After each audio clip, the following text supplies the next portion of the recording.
Hi and welcome to Web Manuals Tutorials. In this video I will be showing you some of our text editing tools such as links, lists, tables and images. I will also show you how to create an abbreviation and how to change the appearance of your page. Let's start with lists. We have ordered lists, which is typically a numbered list of items. And we can find them here in our text editor tool. We simply select the text we wish to apply the list to and click here to insert the numbered list.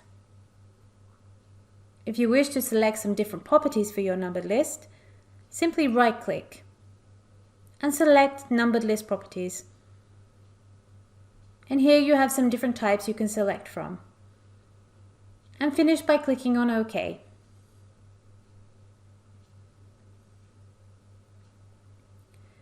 Next we have unordered lists, which are typically bulleted lists. We place our cursor where we want our bulleted list and select from the editor tool. We right-click to bring up the properties. And here we are given the choice of a type, and we can choose from a circle, disc or square. And finish by clicking on OK.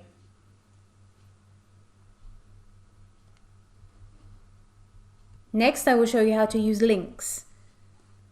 There are 3 different ways to link in web manuals.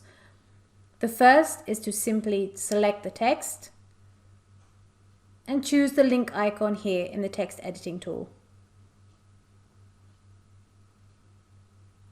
In the dialog, we can select from Web Document, File Document, an uploaded file, or we can link to a URL. Let's choose Web Document. Select the document you wish to link to and the page or the heading. You can make it a controlled link or not if you wish the link to be monitored. And click on OK.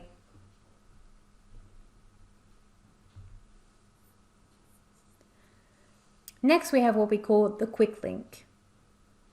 We simply type in the number of the heading we wish to link to, and we click Enter.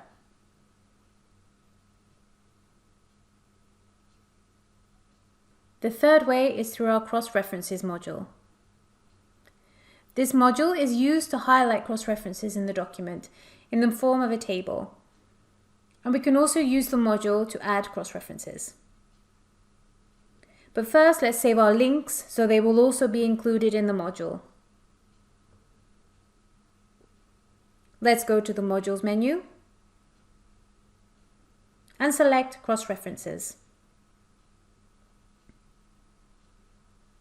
Simply click here on Add Reference and define which document and page you wish to link to.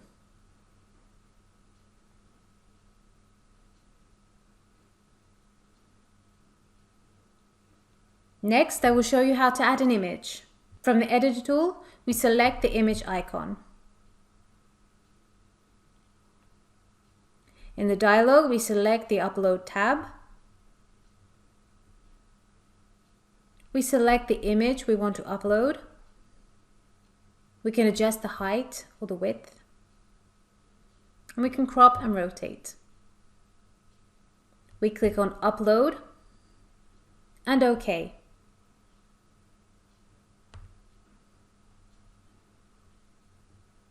Next, let's take a look at tables. We place our cursor where we wish our table to be displayed. We select the table icon in the text editor. We choose how many columns and lines we wish to have. And our table appears on the page. To modify this table, we simply right-click. We choose Table Properties. We can adjust the height and the width. It's good to remember that 720 pixels is the width of the page. We can also define where we would like our header to be. we click on OK. To bring up the cell properties and make some modifications, we right-click and select Cell Properties.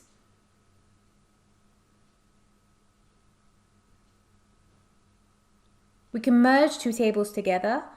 We just need to make sure that they have the same amount of columns.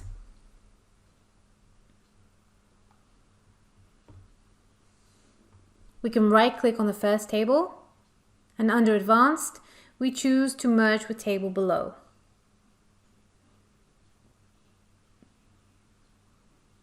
We can choose to delete the borders of our table by simply going back to Table Properties and setting the border to 0.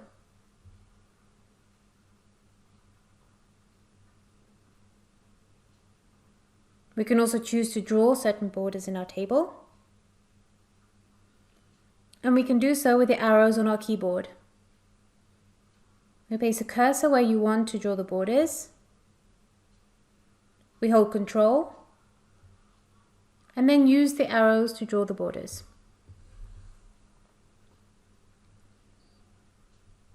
Still on the topic of tables, we have a pre-formatted MEL table that you can use.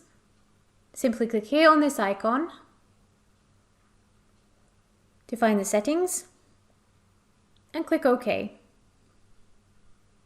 And then you can freely fill in the information in the table. We also have a pre-formatted checklist you can use. Click on this icon for the checklist, define the settings, and your table is ready to be filled out.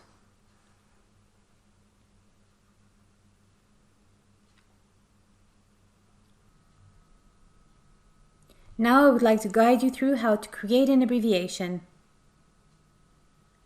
To create an abbreviation in web manuals, you need to have 2 uppercase letters.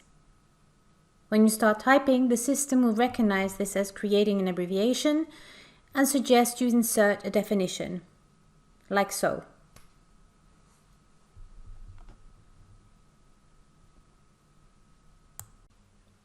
Next, I would like to show you how you can manage content overflow in web manuals. So content overflow is basically too much content on the page, and we will be warned by this red line. So it means that we need to push that overflow content to the next page. There are a few things to keep in mind before doing so. We just need to make sure that the next page has enough space for the content, and we need to make sure that that page is in draft. If there isn't enough space, then we need to add a page below. And we can do so by clicking here on the plus. And we confirm.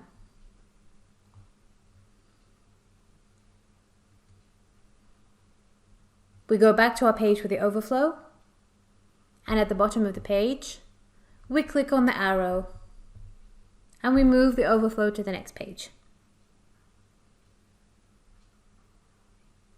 And down here we can save our changes by clicking on Save.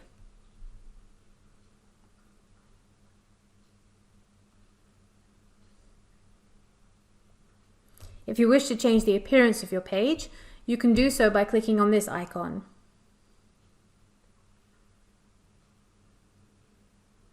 This will allow you to change the layout of the page, to hide the header and footer,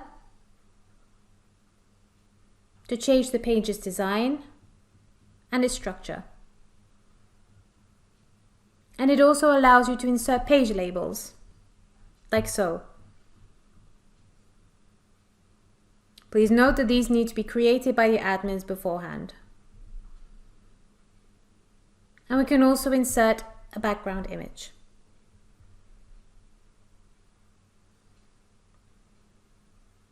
And finally, here under the info icon, we can see the latest edits on the page. And by clicking on an edit, you can see what the change entails and the old value compared to the new one, if applicable. By clicking on the delta sign, you can see the difference between the new section and the old section. Under page history, this shows how the page looked in each revision of the document and displays information on each revision on the right. And finally, under Advanced Information, this provides you with the iOS deep link and support information such as the page ID, the date the page was added, and the page URL. And all this information can be copied to your clipboard by clicking on this icon. Thank you for watching and see you soon for more Web Manuals tutorials.